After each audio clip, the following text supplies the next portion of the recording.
সবসময় এটা বাংলায় প্রবাদ আছে জানেন কি, যে এক মাঘে কোনোদিন শীত যায় না। বাংলাদেশের ক্রিকেট টিমের একেবারে বেহাল অবস্থা, একেবারে খারাপ অবস্থা। আর এই খারাপ অবস্থা হয়েছে আপনার যে টি-20 ম্যাচ থেকেই। আর যখন থেকে লিটন কুমার দাস আর কি ক্যাপ্টেন হয়েছে বাংলাদেশের, তখন থেকেই কিন্তু একেবারে বাজে অবস্থা, বাজে পারফরমেন্স ক্রিকেট টিম একভাব করে যাচ্ছে।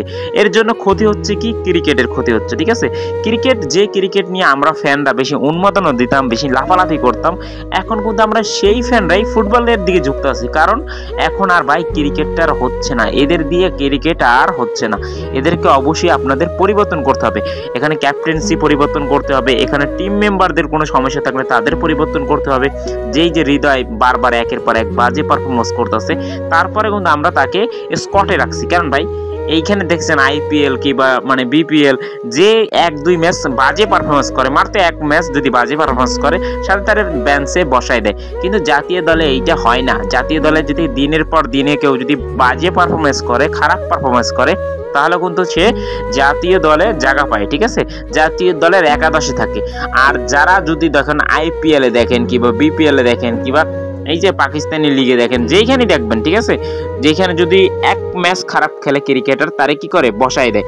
আরে ভাই একটা জিনিস বোঝেন না কেন, যদি আমরা বাসায় যদি ছেলেরা কিংবা মেয়েরা যেই হোক, বাসায় যদি আপনি কোনো অন্যায় করেন না, তাহলে দেখবেন বাবা মা আমাদের শাসন করে, হয়তো খাবার বন্ধ করে দেয়, নাই তো দেখবেন একটা না একটা জিনিস কিন্তু বন্ধ করে দেয়।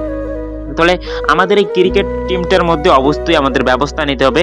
আমাদের ক্রিকেট টিমটা কিন্তু আগে অনেক বেশি জনপ্রিয় ছিল।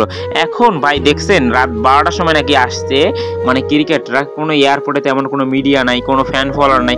এর পিছিয়ে একেবারে দায়ী হলো আমাদের ক্রিকেটাররা নিজেরাই দায়ী। তাদের দিনের পর দিনে বাজে পারফরমেন্সের কারণেই কিন্তু আমরা ফ্যান তাদের কাছ থেকে সরে যাচ্ছি। ভাই আমি মন থেকে একজন ক্রিকেটার লাভার, সত্যি ছোটবেলা থেকেই কিন্তু আমি সত্যি ক্রিকেট খেলতে খেলতেই বড় হয়েছি।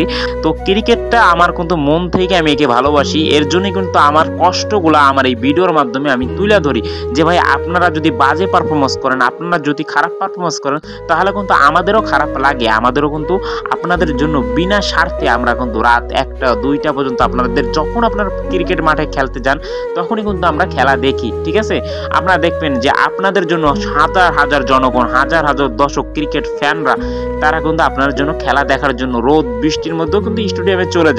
যদি আপনারাই এরকম বাজে বাজে পারফরমেন্স করেন, অফ ফর্মে থাকেন, তাহলে ভাই একদিনকার দেখবেন কালের বিবর্তনে এই ক্রিকেট খেলাটা হারিয়ে যাবে। আর এই ক্রিকেট খেলাটার জনপ্রিয়তা একেবারেই কমে যাবে। আর এইটা আমি একজন ফ্যান হিসাবে কোনোদিনই চাই না যে এই ক্রিকেট খেলাটা একেবারে কালের বিবর্তনে হারিয়ে যাক। অবশ্যই ভাই আপনারা কামব্যাক করুন। আপনাদের জন্য আর কি করার আছে আমাদের বলেন, আপনাদের নিজের থেকেই কিন্তু কামব্যাক করতে হবে। ঠিক আছে, আপনারা একটু হলেও চেষ্টা করেন।